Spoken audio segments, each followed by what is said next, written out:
ang ulam ng tiga Nueva Ecija na si Cynthia. Hindi raw niya mapigilang magkamay. Yun yung lagi kong binibili, pansahog sa mga gulay-gulay. Pero hindi raw niya lubos inakala na nang dahil sa hamak na tilapia, nanganib maputol ang kanyang kamay. Talagang magang-magana yung kamay niya. At ang isa niyang paa malagay sa hukay. Paano naman naging banta sa buhay ang isa sa mga paborito nating isda? Pasintabi lang po sa mga naghahapunan. Ano ang inyong ulam? Sa mga mahilig po sa tilapia, doble ingat ha sa paglilinis nito bago iluto. Dahil sa isang tusok lang pala ng palikpik ng tilapia, maaring mag-agaw buhay. Umaga nitong March 31 nang bumili raw si Cynthia ng uulaming tilapia sa kanyang suki sa palengke. Bumili ako, talagang pinipili ko yung mga buhay. Dumating ako dito, nilinis ko na. Nung ginugupit ko yung palikpik ng tilapia, biglang lumukso siya. Natusok yung palad ko. Malalim. Hindi ko na lang pinansin. Naglaban na ako. Mahapdi Dinala namin dun sa may klinika. Pinasaksakan namin ng antitetano. Nung nagising ako ng maga, nahilo na ako. Nagdidilim na yung paningin ko. Pinala nila ako sa ospital. Ang maliit na sugat ni Cynthia sa kanyang palad, tuluyan na raw na impeksyon. Talagang magang-magana yung kamay niya. Dito pa lang naman siya, hanggang dito lang sa may wrist niya. Yung pa lang ang maga. Nagkaroon siya ng lapnos-lapnos sa kamay niyang ganun, parang yung tubig. Kaya ang naimpeksyon kamay ni Cynthia, kinailangan na raw operahan. Kinabahan ako. Paano kaya kung mapuputol to? Wala na akong kamay. Mahirap pa naman magtrabaho, sabi ko. Anong mangyayari sa lumalalang kamay ni Cynthia na natusok lang ng tilapia? Ano rin bang meron sa palikpik ng tilapia na pwedeng humantong sa ganitong bangungot? Panoorin sa aming pagbabalik.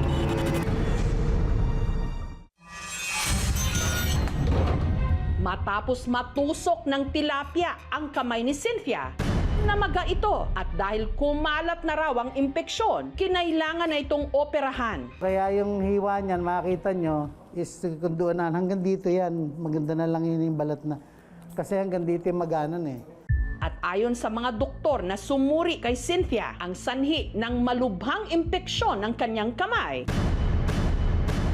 ang pagkatusok sa kanya ng palikpik ng tilapia. Ang tawag dito, Vibrio vulnificus infection. Dulot ng Vibrio vulnificus, isang bakterya na hindi lang sa tilapia nakukuha, pati na sa ibang mga isda, mapatubig tabang man o tubig alat, basta't marumi ang tubig o hindi kaya sa hilaw o hindi maayos na nalutong pagkaing dagat. Basta po, sinasabi nga natin na poor ang water quality na pwedeng magparami ng bakterya. And present din siya sa tuna, sa lapu-lapu, sa iba pang klase ng isda. May tinatawag tayong necrotizing bacterial infection na kung saan kinakain ng bakterya ang laman and balat mismo ng tao. Ang Vibrio vulnificus infection, mabilis na kumakalat daw sa dugo ng pasyente. Sa kaso ni Cynthia, mas lumubha pa lalo ang kanyang infection dahil daw sa kanyang diabetes. Mabilis mag-set in ng infection yan. Plus, siyempre, yung vessel kasi ng diabetic patient, maliliit, hindi makapag-circulate ng maganda. Much better na operahan, mako-compensate na yung blood flow, kaya itim na yun. Ayaw natin na maputol yung part na yun. Mabuti na lang at ang infection tuluyang napigilan. Sabi naman sa akin, naku ika nanay, buti na lang ika naagapan. Nagpapagaling na ngayon si Cynthia. Dito ako natusok ng tilapia. Tapos, dumugo. Malalim yung sugat. Ito, yung lahat na yan. Namaga. Kumikirot pa rin pagkagabi. Ayoko nang mag-ulam ng tilapia. Natatakot na ako. Yung nalungkot din po, sa ngayon po, pag may bumibili po, pinapatay po yung tilapia para hindi na po gumalaw. Halos 10 years na rin po, naglilinis po ng tilapia. Araw-araw, ito nga po, natusok nga po ako. Makirot lang, gano'n. Kinabukasan, wala na. Taong 2020, 2021 naman, nang aksidente ring nasugatan ng palikpik ng tilapia ang taga-Tondo sa Maynila na si Josefina. Namalengke kami, tumalon yung tilapia. Nung kinuha ng tindero, tumalon naman sa pako. Nakalain na dumugo yun eh. Nung unang nakita kong natusok siya, normal lang siya, as in parang tusok ng karayom. Nagawa pa raw ni Josefina na magbenta sa kanilang mamihan, pero makalipas ang ilang oras, bigla raw siyang nanghina. Nag-chill na ako, paakyat na yung kirot. Ngayon tinawagan ko yung isang anak ko, sabi ko, sunduin mo ko. Si Josefina agad isinugod sa ospital at ipinasok pa sa ICU o Intensive Care Unit. Pero mas mabilis daw ang pagkalat ng impeksyon ng kanyang sugat sa kanyang kaliwang paa. Palaki na ng palaki yung pagtutubig. Nagulat na lang daw si Josefina nang ang kanyang paa parang unti-unti nang kinakain ng lumalaki niyang sugat. Yung bakterya na yun, kumakain pala ng laman. Nakikita na yung mga litid and yung mga buto sa paa. Nasasaktan ako, nakikita ko pa lang. Nervous na ako noon. Yung time na yun, iisip ko na baka mawala ako sa mga anak ko.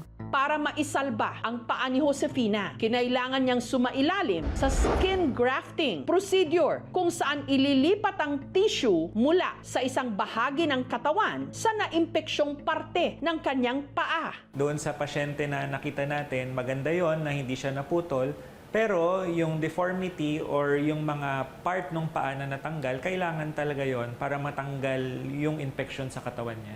So pag hindi po siya natanggal? Lalalim lalo yung infection at pwedeng kumalat sa buong katawan niya. Ang sugat ni Josefina, inabot ng halos 5 buwan bago tuluyang gumaling. Parang bato na to, matigas yan. Wala nang pakiramdam. Hindi ko matagalan yung lakad. Hanggang ngayon, nagpapalo up ako sa doktor ko.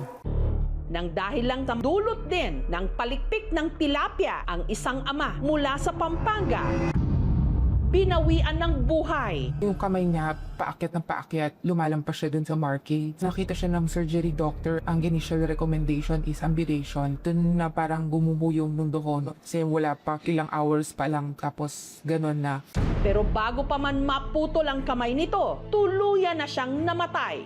Sepsis, ang main diagnosis sa kanya. Nalaman ko na lang siya nung binuburo na when his friends na kinuwento nila na nag-fishing nga sila, yun ang probable reason nung pamamaga ng kamay ni Papa nung tilapia. Siguro unconsciously, hindi niya alam na nadusok siya ng tilapia. Hindi niya siguro maisip na yun yung main reason kung bakit sumasakit yung kamay niya. Maraming beses na rin siyang nabingit sa kamatayan pero nasusurvive namin. Hindi ko siya ina-expect na yun ba yung pupuhan ng buhay ni Papa.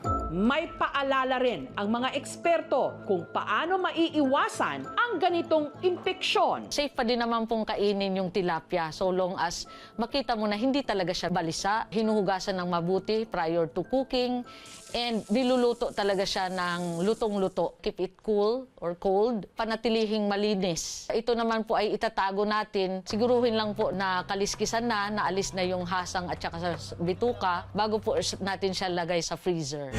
Walang malaking nakakapuwing. Gayun din ang palikpik ng isda na hindi maliit na bagay lang dahil pwede ka nito ipahama.